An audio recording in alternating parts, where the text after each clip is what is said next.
ኢትዮጵያ ግን ከዕለቱ ከቤተልሔም ዋሻ ተገኝታ እጅ መንሻ ሰጣ ከሌላውም ይልቅንስ ለሞቱ ምሳሌ መከራ ሞት የሚሆነውን ምሳሌ የሚሆነውን ከርቤውን እጅ መንሻ ሰጣ ነው የመጣችው። በኢትዮጵያ ባህል ብቻ ሳይሆን በዓሉን ጠብቃ ስርዓቱን ጠብቃ ሃይማኖታዊ ትውፊቱን ጠብቃ ያንን የክርስቶስን በዓል አንድ በመሆን ኢትዮጵያውያን ያከብሩታል ማለት ነው። ያከብሩታል።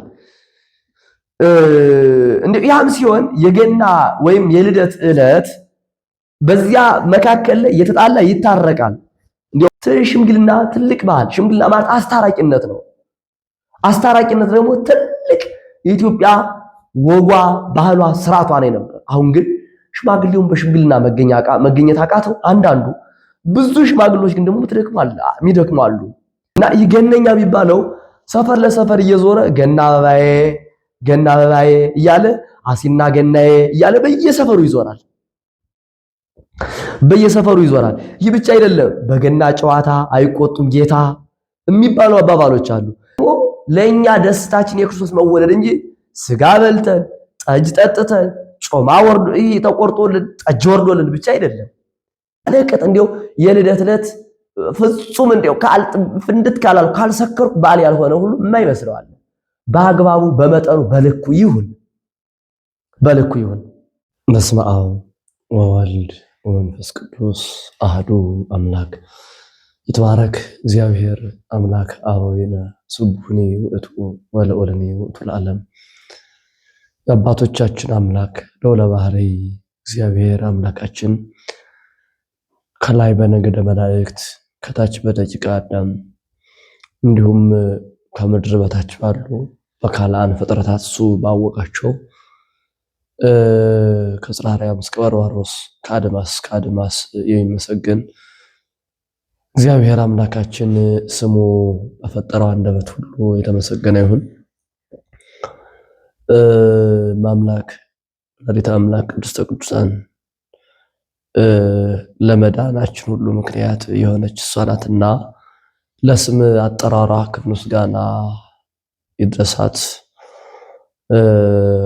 ኦርቶዶክሳውያን አባቶች፣ እናቶች በመላው ዓለም የምትገኙ ሁሉ በልዑል እግዚአብሔር ስም እንደምን ባጃችሁ፣ እንደምን ከረማችሁ፣ እንደምን ሰነበታችሁ?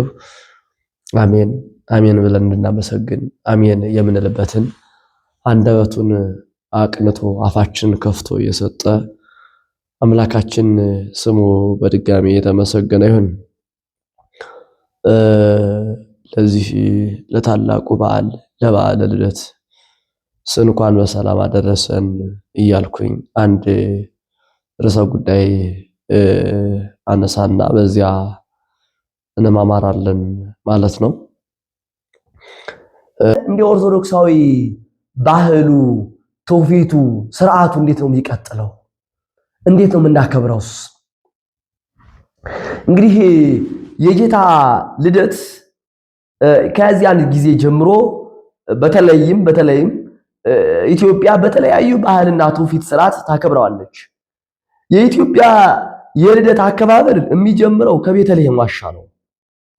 የኢትዮጵያውያን በዓል አከባበር ምክንያቱም ሶስቱ ነገስታት ማንቱሲማር፣ በዲዳስፋ እና መሊኩ የሚባሉት ነገስታት እጅ መንሻውን ይዘው ሄደው ከቤተልሔም ዋሻ ክርስቶስን አግኝተው ገብረው እጅ መንሻ ሰጠው ተመልሰዋል። ከነዚያ አንዱ ኢትዮጵያዊ ነው የነበረው። ያም ኢትዮጵያዊ መሊኩ ይባላል፣ ወይም በሌላ አነጋገር ንጉስ ባዚን ይባላል። ያ ንጉስ ባዚን እንግዲህ ኢትዮጵያ ከቤተልሔም ዋሻ ተገኝታ ብላ ነው ያከበረች። ከዚያ ጊዜ ጀምሮ ባህሉን፣ ስርዓቱን፣ ትውፊቱን፣ ሃይማኖታዊ ማንነቱን ሳይለቅ ይከበራል። የኢትዮጵያ ኦርቶዶክስ ተዋሕዶ ቤተክርስቲያን ብዙ ነገሮች ባህል አድርጋ በእያንዳንዱ ማህበረሰብ አሰርጻለች። በእያንዳንዱ ማህበረሰብ እንዲያው እንደ ባህልና እንደ ልምድ ሆኖ በእያንዳንዱ ሌላ ሰርጾ ገብቷል። ያ ግን ወንጌላዊ ሃይማኖታዊ ነው። 18 ዓመተ ምህረት ሆኗታል። ማን የኢትዮጵያ ቤተክርስቲያን ወይም ቤተክርስቲያን የምትባለዋ ማክበር ከጀመረች። ምንድነው ኢትዮጵያን ለየት አድርጌ እንድናገር ያስገደደኝ ሌሎቹ በኋላ ዘመን እነ ግብፅን ስንመለከት ከ34 ዓመት በኋላ ሌሎችን አህጉር አብያተ ክርስቲያናት ወይም አሃት አብያተ ክርስቲያናት የሚባሉት እህትማማቾች የሚባሉትን ብናነሳ በኋላ ዘመን ነው። ኢትዮጵያ ግን ከዕለቱ ከቤተልሔም ዋሻ ተገኝታ እጅ መንሻ ሰጣ ከሌላውም ይልቅንስ ለሞቱ ምሳሌ መከራ ሞት የሚሆነውን ምሳሌ የሚሆነውን ከርቤውን እጅ መንሻ ሰጣ ነው የመጣችው በንጉሷ በባዚን በኩል። ከዚያ ጀምሮ እየተከበረ ይመጣል ማለት ነው። እየተከበረ መጥቷል። እንዲያው በተለይም ግን በዓሉ ጎላ ሰፋ ብሎ መከበር የተጀመረው በእነዚህ በነገስታቱ በነ አፄ ገብረ መስቀል በነ አፄ ካሌብ ዘመን እና አባ ሰላማ ከሳቴ ብርሃን ወይም ፍሬምናጦስ ጵጵስና ወደ ኢትዮጵያ ካመጡበት ጀምሮ በጣም የነገስታቱ በዓል ሆኖ ቀጥሏል። የሁሉም በዓል ማለት ነው። የአደባባይ በዓል እንዲያው እንደዚህ ከሆነ ሶስት የማይቀሩ ነገሮች አሉ በዚህ በባህል ወይም ደግሞ ባህል የምንለው በነገራችን ላይ የልደት ባህል አይባልም፣ የልደት በዓል ነው የሚባለው። ባህል ማለት አዘውትረን የምናደርገው ነው። በዓል ማለት ግን ክብሩ ነው፣ ራሱ በዓሉ ነው። ባህል ብለን ስንናገር ግን እንደ ኢትዮጵያ ቤተክርስቲያን ወይም ደግሞ እንደ ገጠሩ እንደ ኢትዮጵያ ገጠሯ ኢትዮጵያም እንደ ከተማው ማህበረሰብ ባህል ስንመለከት ባህል አድርጎ ይዞት የሄደ የሚያስኬደው ልማድ አለ። በልደት በዓል የሚያስኬዳቸው ባህሎች አሉ። እነዚህም የማይቀሩ ሶስት ነገሮች አሉ። የመጀመሪያው የልደት የበዓል አከባበር እንደሌሎቹ አብዛኛው በበግ በፍየል በምን አይደለም፣ የጋራ ሆኖ የአካባቢው ማህበረሰብ የስጋ ቅርጫት ይዞ በተለይም በጣም ወደ ገጠሩ ስንመለከት በጋራ ሰፊ ሜዳ ዛፍ ስር ነው የሚከበረው። ዛፍ ስር ነው የሚከበረው። ትልቅ በሬ አካባቢው ማህበረሰብ ይገዛና ሁሉም ድግስ ይዘጋጅና ከዚያው ላይ ይከበራል። እንደ ሌሎቹ በዓላት ሌሊት ስጋውን ተከፋፍሎ አይኬድም። ምናልባት ከተማ እንደዚያ ይመስለኛል፣ እንደዛ ነው። አብዛኛው ስጋ በሬ ያርዳል፣ ስጋ ይከፋፈላል፣ ወደየቤቱ ይዞ ይሄዳል። ገጠሩ ላይ ስንመለከት ግን እዛው ጋር ድግስ ይደገስና ሁሉም ከቦ ልጁ፣ አዋቂው፣ ትልቁ፣ ትንሹ ከዛ ጋር ነው የሚያከብረው። ለምንድነው? አንደኛ ትልቅ ዛፍ ስር ነው፣ ሁለተኛ ሜዳ ላይ ነው፣ ሶስተኛ እንዳልኳችሁ መላው ማህበረሰብ ነው፣ የጋራ ነው የሚያከብሩት። ይህ ማለት ሜዳ የተመረጠበት ምክንያት ምንድነው ከተባለ በጎለ እንስሳ ሰከበ ክርስቶስ በሜዳ በበረት ልክ እመቤታችን ከአውግስጦስ ቄሳር ተቆጥራ ስትመጣ የእስመ አልቦሙ መካን ቦታ አልነበራቸውም ነበርና ክርስቶስን የወለደችው በባዶ ምድረ በዳ በሜዳ ላይ ነው፣ በመስክ ነው። ስለዚህ ከዚያ ላይ ሰው ማህበረሰቡ ያንን ለማስታወስ ሜዳ ላይ ተሰብስቦ ያከብራል። ዛፍ ነው በጊዜው የነበረ ጫካ ላይ መቼም እመቤታችን ጌታን ስትወልደው ሊኖር የሚችለው ሌላ አይደለም፣ ዛፍ ነው ሊኖር የሚችለው። ከዚያ ሰብሰብ ተብሎ ይከበራል። ያን የዚያ ማስታወሻ ማለት ነው። ከዚያ የጋራ ነው። በዚያ ምንም ቢሆን በሜዳ ወይም በመስክ ላይ ምድረ በዳ በሆነው ላይ ሰው በሆነው በሌለበት ላይ ክርስቶስን እመቤታችን ብትወልደውም ስንኳን የጋራ በዓል ሆኖ የሚከበርበት ምክንያት ምንድነው ካልን መላእክት እና ሰው እንስሳት ኖሎት ከመላእክት ጠቅላላ አንድ ሆነው አክብረውታል። ተዋህዶን ቅድም አንስቻለሁ። ምስጢረ ተዋህዶ የቃልና የሥጋ ብቻ አይደለም።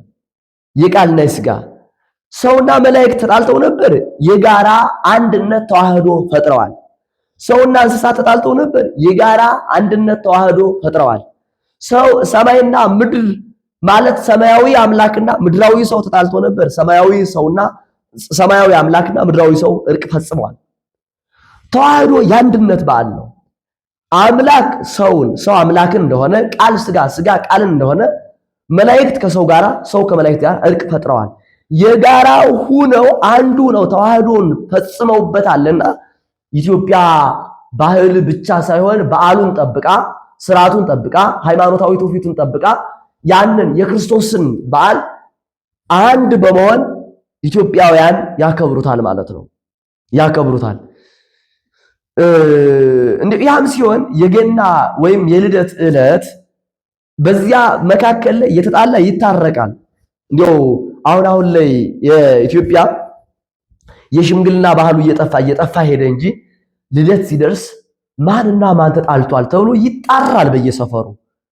እንዲያው ገሌ ከገሌ ጋር ተጣልቷል እናስታርቀው፣ በዓሉን የደስታ የሰላም በዓል አድርገን እንድናከብር የተጣሉት እናስታርቅ ይላል። አሁን ጠፍቷል። ይሄ ሽምግልና ባህላችንም ሽምግልና በራሱ ተንቋል። አሁን ሽማግሌዎችም ተንቀዋል፣ የሽምግልና ባህሉም ተንቋል። ሽምግልና ትልቅ ባህል፣ ሽምግልና ማለት አስታራቂነት ነው። አስታራቂነት ደግሞ ትልቅ የኢትዮጵያ ወጓ፣ ባህሏ፣ ስርዓቷ ነው ነበር። አሁን ግን ሽማግሌውን በሽምግልና መገኘት አቃተው አንዳንዱ። ብዙ ሽማግሌዎች ግን ደግሞ የሚደክሙ አሉ። ነገር ግን እንዲሁ እንደጠቀላላ ሽምግልና የሚባለው ዋጋ እያጣ ሄዷል። ነገር ግን በሀገራችን ባህልና ስርዓት ወግ ትውፊት የተጣላ ቃል ልደት ሲደርስ አስቀድሞ ሳምንት፣ 2 ሳምንት፣ ወር በዓሉ ደርሷልና ተብሎ ይታረቃል፣ እርቅ ይፈጸማል። ለምን ከተባለ የተጣሉ አምላክና ሰውና መላእክት፣ ሰማይና ምድር፣ ነፍስና ስጋ፣ መላእክትና ስነ ፍጥረት በጠቅላላው ጥላቻ ነበር፣ የተጣላበት ነበር። ያንን አንድ አድርጎ አስታርቆ ወደ አንድነት ያመጣበት የተዋህዶ የምስጢረ ተዋህዶ የስጋና የመለኮት ወይም የቃልና የስጋ ብቻ ሳይሆን የተጣሉትም የተዋህዶ በዓል ነውና አንዱና የመጀመሪያው ውጭ ላይ ወይም ሜዳ ላይ በጋራ ተሰብስቦ ይከበራል። አንድ በሁለተኛ ደረጃ የጥንግ ጨዋታ የሚባለው አለ። እንዲያው ለኢትዮጵያ ባህል እስከ 9 ሰዓት በዓሉ ይከበራል። በዓሉ ይከበርና ከ9 ሰዓት በኋላ ሰፊ ሜዳ ይፈለግና ገና ጨዋታ ይሄዳል። ወይም ይሄ ጥንግ የሚባለው በየአካባቢው እንደየአጠራሩ እንደየባህሉ ይጠራል። ይህ ምንድነው ከተባለ በእያንዳንዱ ቦታ እንደየባህሉ ነው። ቀጥ ያለ ዘንግ ይዘው የሚጫወቱ አሉ። ወደ ትግራይ አካባቢ ስንመለከት ሸመልመሌ ወይም ዝንግርግር የሆነ በትር ይዘው ቀጥ ባለ በበትር ይጫወታሉ። እንደ ጎጃም፣ ጎንደር አካባቢ ስንመለከት ደግሞ ጠማማ ገና ይሄ ጠማምነት ባለው ዱላ ይጫወታሉ። ይህ ባይቀር ነው። ለምን ከተባለ የመጀመሪያው የገና ጨዋታ እረኞች ክርስቶስ ተወለደ ተብሎ ሲነገራቸው መላእክት ሲያበስሯቸው ከዚያ በኋላ በሜዳ ላይ ይህንን ጨዋታ ተግብረውታል፣ አድርገውታል። ዱላው ጠማማ ነው ወይም እንዲቀጥ ያለ አይሆንም። አለመሆኑ ጠመም ያለ መሆኑ የእረኛ በትር የሚታወቀው ጠመም ያለ ነው። በተለይ የበግረኛ ቆላፍ የሆነ በትር ነው የሚይዘው። ለምን በይቱ ብትሮጥበት ቆልፎ ለማስቀረት ወይም ለማስቀሪያ ስለሚሆን ጠማማ ነውና በዚያ ገና ይጫወታሉ ወይም ጥንጓን ወዲያና ወዲህ ይላጓታል ማለት ነው። ይህ ማይቀር ነው። እንዲያውም እንደየባህሉ እንደየስርዓቱ ነው እንጂ ቡድን አለ። ሰፈር ከሰፈር መንደር ከመንደር ይለያይና ጨዋታ ይካሄዳል። ለምንድን ነው ከተባለ ቅድም እንዳልኩት የመጀመሪያው የኖሎት በዓል ስለሆነ የእረኞች በዓል ስለሆነ እረኞች ደግሞ የሚያሳልፉት በዚህ ስለሆነ በእረኝነት ልማድ በእረኝነት ባህል ጨዋታ አለ። ከዛ ጥንጓ ወይም ደግሞ እሩር ይባላል። እሩር የሚባለው ይህ ልክ ሰብአ ሰገል ወደ ክርስቶስ ሲሄዱ ከሄሮድስ ከተገናኙ በኋላ ሄሮድስ ለስለላ ሰብአ ሰገልን ካገኛችሁት ወደኔ ግቡ ሀቤ እምከመረከብክብዎ በማቴዎስ ወንጌል ምዕራፍ 2 ላይ እንደተነገረው ካገኛችሁት ወደኔ ተመለሱና መጣችሁ ንገሩኝ ከመስግዳ ነህ ከመንጻኔ ወስግሎቱ እኔ መጥቼ ሰግድለት ዘንድ ብሎ የሽንገላ ቃል ተናግሯል። ለምን ሂዳችሁ እዩትና ተመልሳችሁ ኑ ምክንያቱም እኔም ሂጄ እንሰግድለት አለ። ነገር ግን መረጃውን ከሰጡት በኋላ ሊገለው ነው። ይህንንም ሊቃውንት ከመቅትሎ ሲያሰኘው ነው እገለው ዘንድ ሲያስለው መንፈስ ቅዱስ አፉን ከፍቶ ፊቱን ጸፍቶ አናግሮታል ይላሉ። እና ያ ሁሉ አልበቃው ብሎ ግን መካከላቸው ላይ አንድ ሩህ የሚባል ሰው ለስለላ አብሮ ሰው ዶነ ነበር ያለበትን የተወለደበትን አይተና ብሎ እና ያ የሚመራቸው የነበረ ኮከብ ከምስራቅ ጀምሮ የመራቸው ይዟቸው የሄደ ኮከብ ከሰው ሲደርስ ይለያቸው ነበርና ያን ጊዜ ጨለማ ሆነባቸው። ምን ይሆን ምንድነው ምክንያቱ ብለው መካከል ላይ ፍተሻ ሲያደርጉ አንድ ባዕድ ሰው ከሄሮድስ ወታደሮች አገኙ። ያንን በመላው ያሉት በዘንጋቸው በያዙት በትራቸው ተዳርሰውታል።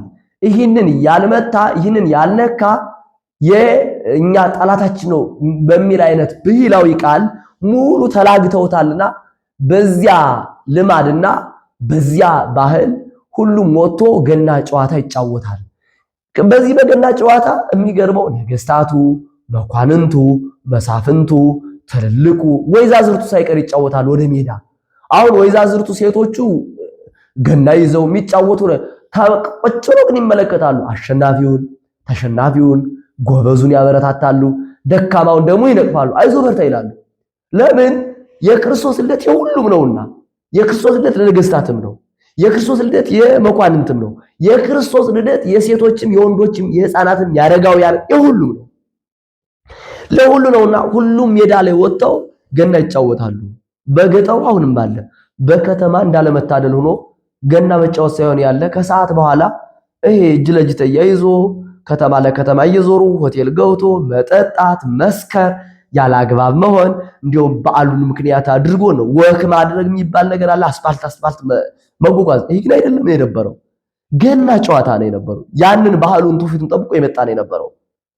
ምናልባት ብዙ ጊዜ ወደ ከተማ ያለው ባህል እንዲያው እንደወረርሽኝም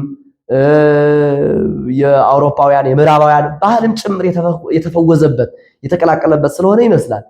በእርግጥ ይህንን ሲባል ደግሞ አንዳንዶቹ ኦርቶዶክሳውያን ከተማ የሚሆኑ በአንድም በሌላም በፕሮግራም በትምህርት ነገረ ድነትን ነገረ ክርስቶስን ትምህርተ ሥጋዌን በመመማር በአዳራሽም በቤትም ቁጭ ብላችሁ ደግሞ የምታሳልፉ እንዳላችሁ ግልጽ ነው። ነገር ግን የጥንግ መጫወቻው የእንቁር ወይም ደግሞ ይሄ እንቁራ በየቦታው ይጠራል እንዳባባሉ የዚያ ጨዋታ ባህሉ ግን ይህ ነው። ሁለተኛው ይሄ አይቀርም። ሶስተኛው ምሽት ላይ እንዲህ ብሎ ከተመለሱ በኋላ ገነኛ ይባላል እና ይህ ገነኛ የሚባለው ሰፈር ለሰፈር እየዞረ ገና አበባዬ እያለ አሲና ገናዬ እያለ በየሰፈሩ ይዞራል። ይህ ብቻ አይደለም። በገና ጨዋታ አይቆጡም ጌታ የሚባሉ አባባሎች አሉ። ለምን? መጀመሪያ እንቁራ ወይም ደግሞ ጥንግ ሲጫወቱ የጥንግ ጨዋታ ላይ መመታታት ይኖራል፣ ደም መፍሰስ ይኖራል። ይህ ብቻ አይደለም። ጥርስም ሊረግፍ ይችላል፣ አይንም ሊጠፋ ይችላል። ይሄ ግን ፍጹም ደስታ ነውና ጌታ ቢሆን አይኑ ቢመታ ቢደማ አይቆጣም። ለምን? የደስታ ቀን ነው። ለምን? ባህል ነው፣ ትውፊት ነው፣ ስርዓት ነው። የንጉስ ልጅ ቢጎዳም ንጉሱ ጌታውም አይቆጣም። ሁሉም የልደት ቀን የደስታ ቀን ነውና ሁሉን በጸጋ ይቀበላል።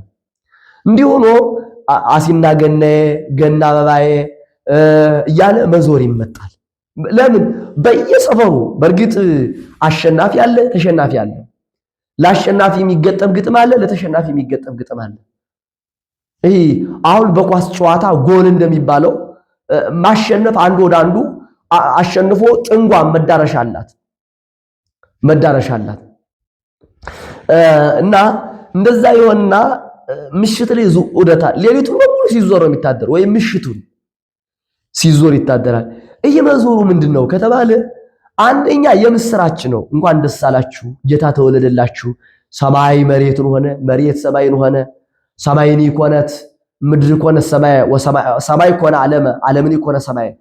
ቅዱስ አባ ጊዮርጊስ ዘጋስጫ ሰማይ ዓለምን ሆነ፣ ዓለም ሰማይን ሆነ፣ ምድር ሰማይን ሆነ፣ ሰማይ ምድር ሆነ እንዳለው እንኳን ደስ አላችሁ እያሉ ገነኞቹ እየዞሩ ያበስራሉ። ድግስ ይቀርብላቸዋል፣ የሚበላ የሚጠጣ ይቀርብላቸዋል። እነሱ መንፈሳዊ ስጋዊ ጨዋታ እየተጫወቱ ያሳልፉታል።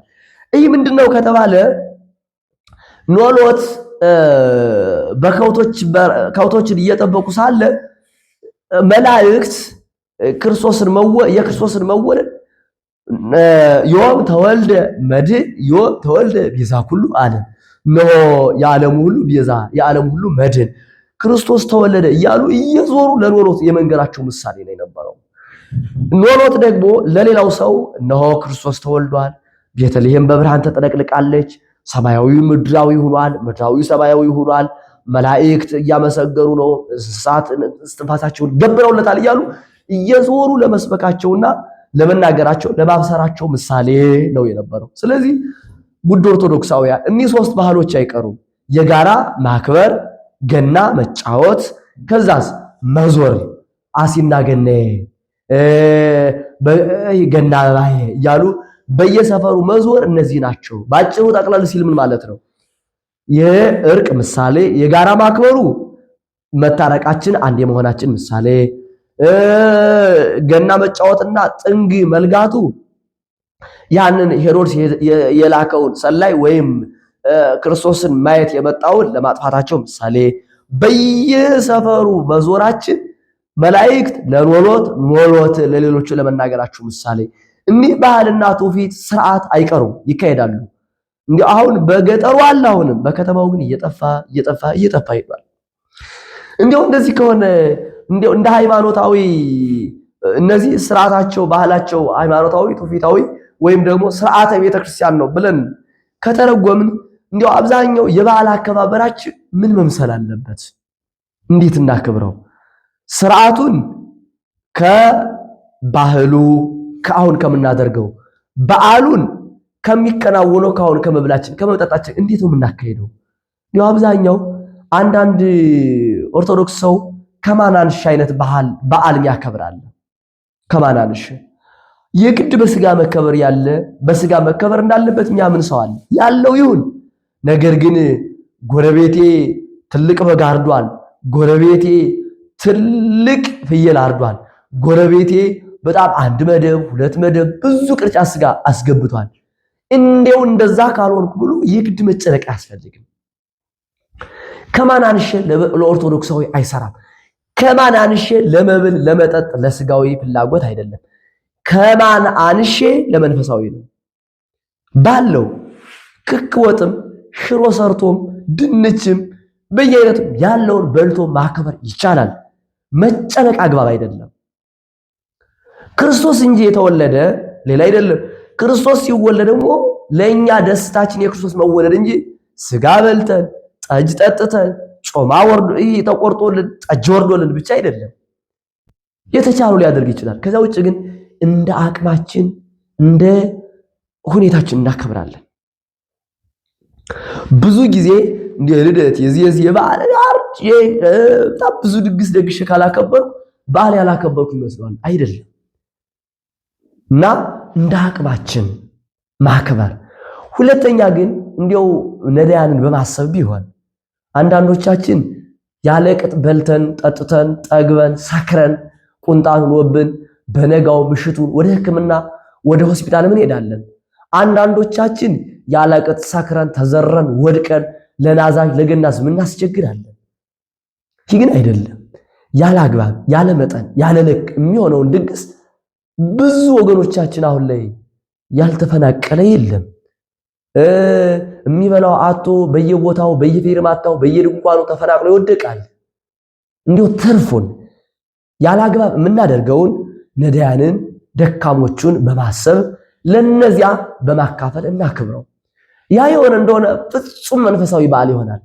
ከዛ ውጭ ግን ስጋዊ ብቻ እንዳይሆንብን ሌሎቹን እናስብ። አሁን ላይ ያለውን የኢትዮጵያ ነባራዊ ሁኔታ ሁላችንም እናውቀዋለን። ካወቅነው በዚህ ሰላም እጦት ምክንያት በጣም ብዙ ወገኖቻችን ያሉበትና ያወደቁበት እናውቃለን። እንዲያ ከሆነ ለሌሎቹ በማካፈል ለሌሎቹ በመስጠት እንዲያው ከሌሎቹ ጋር ከነዳያን ጋር በየመቃብር ቤቱ በየጎዳናው በየድንኳኑ ለወደቁት እያሰብን ልናከብር ይገባል። እንዲያው አሕዛብ እንኳን በማያከብሩት አይነት ባህል ይታያል። እንዲያው ብዙ ሰው የሚያሳየው እንደዛ ነው። ያለ ቅጥ እንዲያው የልደት ዕለት ፍጹም እንዲያው ፍንድት ካላል ካልሰከርኩ በዓል ያልሆነ ሁሉ የማይመስለዋል። በአግባቡ በመጠኑ በልኩ ይሁን እና ሁለተኛው ሌሎቹን በማሰብ ሶስተኛው ግን ፍጹም መንፈሳዊ በዓል ነውና በመቁረብ በማስቀደስ ማህሌት በማስቆም ይሁን። ማህሌት ቆመን አስቀድሰን የተቻለን ሥጋው ደሙን ተቀብለን ያከበርነው እንደሆነ ፍጹም በዓል ይሆናል። ፍጹም መንፈሳዊ ይሆናል። አሁን መንፈሳዊ ሽታው እየጠፋ ሥጋዊ ሽታው ብቻ እየተገለጸ መጥቷል። እንደ ክርስቶስ ልደት አይደለም የሚመስለው። እንደ ራሳችን እንደው በጣም የሚዘገና የሚያሰቅቅ አይነት መሸት ሲል አሁን ነገ ስናየው ከተሞችን ስናያቸው ያለቅጥ ጭፈራ፣ ያለቅጥ ሞንታሩ፣ ድብልቅልቅ ዲም ላይቱ ጭፈራ ቤቶች እንዲህ ያለቅጥ ነው የሚሆኑት። ይሄ ልደትን የተመለከተ አይደል፣ አሕዛባዊ ነው፣ አጋንንታዊ ሊሆን የሚችለው፣ ሰይጣናዊ ሊሆን የሚችለው፣ መንፈሳዊ ሊሆን አይችልም፣ ክርስቶሳዊ ሊሆን አይችልም፣ የክርስቶስ ልደትን ሊገልጽ አይችልም። ውድ ኦርቶዶክሳውያን በመላው ዓለምም በሀገራችን ያላችሁም ሁሉ በዓላችን ይህንን ይምሰል ማለት እንደ አቅማችን እንጂ ከማናንሽ ከማለት በወጣ ብቻችን በመብላትና ያለ ቅጥ ከማጥፋት በመጠን በማድረግና ሌሎቹን በማሰብ ፍጹም ሥጋዊ ብቻ ሳይሆን መንፈሳዊ ጭምር ማህሌት በመቆም የተቻለን ሥጋው ደሙን በመቀበል ይህንን የመሳሰለውን እናድርገው። ይሄ ነው ውእቱ ኩለንታሁ አምላክ ወውእቱ ኩለንታሁ ብእሲ፣ ፍጹም አምላክ ፍጹም ሰው የሆነ አምላካችን መድኃኒታችን ኢየሱስ ክርስቶስ ዛሬ እንዲህ በሥጋ የተወለደበትን ቀን እንደምናስበው ሁሉ መታሰቢያ እንዳደረግነው እኛም እንዲሁ ከክርስቶስ ከመንፈሳዊ ልደት ተወልደን ከሰላም ተወልደን ሀገራችን የሰላም ከፍቅር ተወልደን ሀገራችን የፍቅር እንድትሆን እግዚአብሔር አምላካችን ይፍቀድልን። ወስብሐት ለእግዚአብሔር ወለወላዲቱ ድንግል ወለመስቀሉ ክቡር። ይቆየን።